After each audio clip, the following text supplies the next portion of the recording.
Hey guys, Jonathan here, and as the iPhone 7 release date gets closer and closer, the more leaks and potential parts we see, and specifically the one that dropped today shows off a few different things. One, the deeper and deeper we get into these leaks, the more and more it kind of confirms that the iPhone 7 is going to look very similar to the iPhone 6s, which we know of course looks just like the 6, so whether you like it or not, there's not going to be a whole lot of change design-wise. 2, the camera cutout is bigger than any iPhone we've seen to date, which in that light is positive news because ultimately a bigger cutout equals a bigger sensor, which ultimately leads to a better camera. Unfortunately, regardless of this being a great angle or not, it does still look like there's going to be that damn camera hump. And 3, it kind of all but confirms that if there's going to be a dual camera iPhone, that's going to happen on the bigger model. What this picture doesn't show us though is a clear look at the bottom of the iPhone, so there's no additional insight on whether or not the headphone jack is or isn't going to be there. Honestly, I kind of think that sucker is dead. I'm getting emails and seeing more and more lightning equipped headphones announced, which is not a good sign if you are a fan of 3.5mm audio.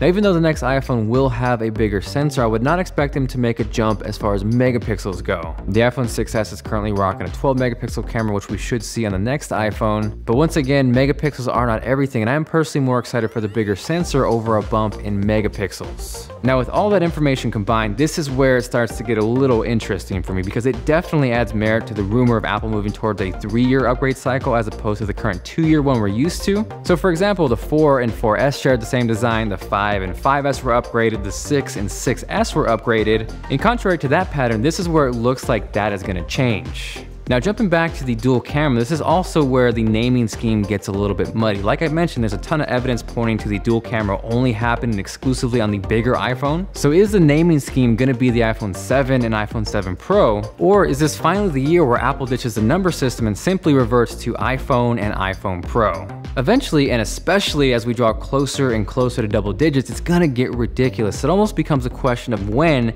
and not if. As far as the rest of the rumors go, there's a lot of speculation that the next iPhone is going to be water resistant, but not waterproof. And I'm not sure how big of a deal that is for you. For me personally, I would love to see them go full waterproof. The Galaxy S7 was able to achieve a waterproof design without covering up ports or sacrificing looks, so there's no reason why we shouldn't see that on the iPhone 7. I know most of these rumors have kind of fallen towards the negative side, but on a positive note, it does look like Apple is finally getting with the times. They realized it's 2016 and the 16 gigabyte base model should be no more, and it should start at 32 gigabytes. As far as the rest of the capacities go, that is also still up in the air, but what I think we could see as a lineup is 32, 64, and 128 gigabyte models. And while there's a lot of talk and potentially maybe more hope of a 256 gigabyte model, I think if that does happen, that would land on the iPhone Pro model. So all in all, while the iPhone 7 or whatever they're going to call it may not be a major upgrade over the 6S, it may be a really solid jump up from the 6 or obviously anything prior to that.